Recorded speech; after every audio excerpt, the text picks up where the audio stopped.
SIR ইস্যুতে আজ তপ্ত সংসদ চত্বরে বিক্ষোভ। তৃণমূলের বিক্ষোভে যোগ দিয়েছে আরো কয়েকটি বিরোধী রাজনৈতিক দল। লাগাতার এসআইআর নিয়ে আমরা দেখছি সংসদ চত্বরের বাইরে বিরোধী সাংসদরা এককাট হয়েছে। তৃণমূল কংগ্রেস সুর চড়িয়েছে।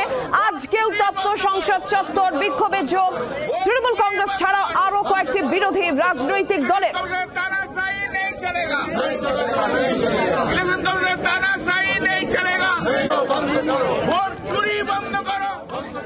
রাজীব চক্রবর্তী রয়েছেন টেলিফোন লাইনে প্রতিনিধি। রাজীব, কি খবর রয়েছে এই মুহূর্তে, কি চলছে?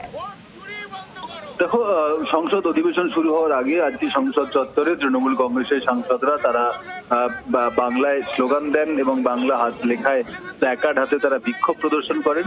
এসআইআর বাতিল করার দাবিতে এবং এসআইআর নিয়ে সংসদে আলোচনার দাবিতে তৃণমূল কংগ্রেসের লোকসভার মুখ্য সচেতক কল্যাণ বন্দ্যোপাধ্যায় তার নেতৃত্বে আজকে বিক্ষোভ হয়। তৃণমূল কংগ্রেসের কয়েকজন সাংসদ অংশ নিয়েছিলেন এবং তোমাকে জানিয়ে রাখি যে পাশাপাশি সেই বিক্ষোভে আরজেডি সহ কয়েকটি রাজনৈতিক দলের সাংসদরাও তাদের অংশ যোগ দিয়েছিলেন।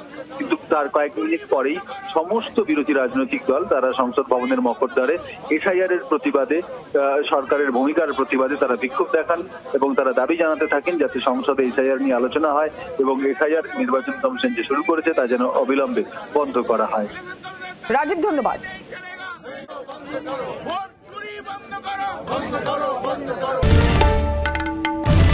বাংলার আওয়াজ, বাঙালির আবেগ, জি 24 ঘন্টা।